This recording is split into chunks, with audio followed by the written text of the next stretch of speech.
Bakit mas maganda nga naman yung may konting ilaw? Kasi makikita mo kung yung ginagawa mo ay nasa tama pa. Siyempre, kailangan specific yung spot na nahahawakan mo, nakikita mo, para mas optimize yung... Maitim ba skin? Underarm at singit mo? K-Skin ang bahala sa'yo. Premium ang ingredients, paraben-free and sulfate-free, and FDA-approved, kaya safe for everyone. With K-Skin, ibalik ang alindog mo. Huwag nang magpahuli. Hi guys! Welcome back to our channel. Kumusta po kayong lahat? Sana ay nasa mabuti po kayo. At sa mga hindi po nakakakilala sa akin, my name is Cheryl T. At kung bago lang po kayo sa channel na to, pwede po bang makahingi ng isang favor to please consider to subscribe dito po sa ating channel. And also, yun na rin po sanang kalimutan i-like and i-follow ang ating Facebook page official and also ang ating TikTok account, Cheryl T. Maraming salamat po. And for today's video is another concerned video po. Ang sabi niya is, ano po ba ang mas gusto nyo, ma'am? Lights on or lights off? Okay, back then, mas gusto ko talaga ang lights off kasi mas nakakapag-emote ako ng todo doon sa nararamdaman ko. Kung ano na ba yung itsura ng katawan mo, ano na ba yung facial expression mo, hindi makikita ng partner mo. Na madaling salita, todo bigay ka kapag lights off. Pero kasi ngayon, ayoko na ng lights off. Gusto ko na ng lights on. Pero hindi naman yung bright light. Gusto ko ng dim light. Nakikita ko yung partner ko, nakikita rin niya ako. Kung ikaw, yung tao na ayaw mo ng lights on, definitely, hindi ka naman nag-iisa dyan. In fact, may mga survey po na kinonduct dyan na out of 10, 7 po na tao ang pumipili na mas gusto nila ang lights off. Because hindi sila comfortable under bright lights. At mas naniles yung self-conscious nila kapag nasa madilim sila. Pero alam nyo ba, may mga convincing reason kung bakit okay ang nasa lights on during paglalabing-labing. Number 1, bakit mas maganda nga naman yung may konting ilaw? Kasi makikita mo kung yung ginagawa mo ay nasa tama pa. Siyempre, kailangan specific yung spot na nahahawakan mo, nakikita mo, para mas optimize yung pleasure ninyo pareho. Hindi na kayo kakapa-kapa na pareho kayong parang bulag. Alam mo na kaagad kung saan ka dediretso. Importante ito, lalo na kung bago kayo sa relasyon at hindi nyo pa kabisado yung mga butas ng isa't isa. Number 2, mas safe kapag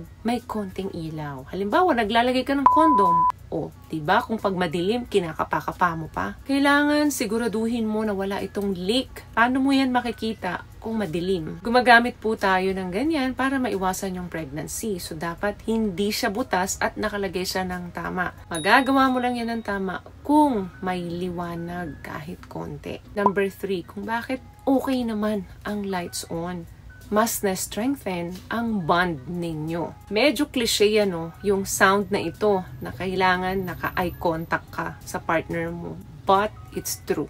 Kasi yung eye contact makes you more connected to each other. Now, paano mo gagawing makipag-eye contact kung ang dilim-dilim ng paligid nyo? Another thing, mas nakikita nyo yung facial expression ng bawat isa. The more na nakikita mo yung facial expressions ng partner mo, mas makakapagbigay ka ng feedback sa kanya. Nakikita mo kung nakabuka na yung bibig ng partner mo, para na siyang sinasapian, kapag ka nandun na siya sa climax. So kapag bukas ang ilaw, nandun yung privilege na makita mo yun. Kasi nga naman, pag total darkness or naka-lights off ka, sayang naman yung pagkakataon. Very important sa atin na nakikita natin sa mga partner natin na napapaligaya natin sila. What I love about this product, itong No More Dark Secret ng K-Skin, bukod sa may advanced whitening na siya na kung saan pwede niyang matulungan na pumuti yung mga singit-singit mo, moisturizing, meron siyang anti-irritation, antibacterial, maintain healthy pH level. Hindi lang pambabae, meron din po tayong pang lalaki. Another thing, keeps you awake.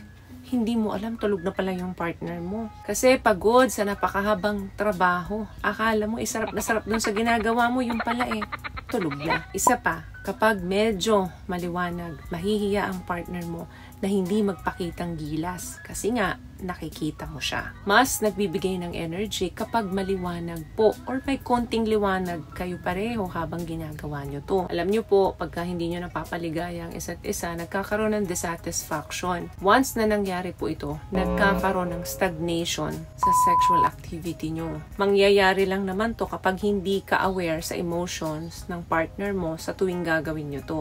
Paano mo nga makikita yung satisfaction niya? Ang dilim-dilim nga ng paligid nyo. And last one, very important to. It can promote body positivity. Of course, sa ating lahat, yung idea na nakahubot-hubad ka sa napakaliwanag na ilaw, medyo nakakailang at nakakatakot yan. Then, nakikipag-intimate ka pa dun sa partner mo. Medyo may hiya kang mararamdaman at hindi ka ganun ka-confident. Pero alam nyo po ba, na karamihan sa mga kalalakihan, walang pakialam sa itsura ng katawan ng partner nila yan. Kasi the moment na nandun sila sa sarap na yon, sa heaven na yon, they don't care anymore kung ano man yung itsura ng katawan mo. Kasi ang pinakamahalaga sa mga kalalakihan is yung action habang ginagawa yan. So, mas napopromote natin yung katawan natin, natanggapin natin mismo sa sarili natin yon. At tanggapin na din ng partner natin yon. Minsan kasi, tayo lang naman yung may ayaw nung katawan natin. Kasi iniisip natin,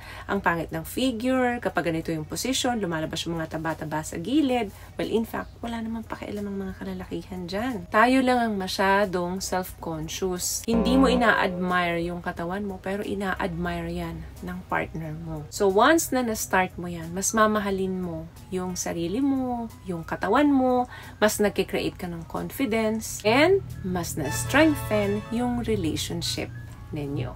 So, may nakuha ka bang tips sa mga napag-usapan natin ngayon? At kung nagustuhan mo ang ating video, please give it a thumbs up, comment down below, and also share this video na rin po sa mga kaibigan sa tingin yung matutulungan ng video natin.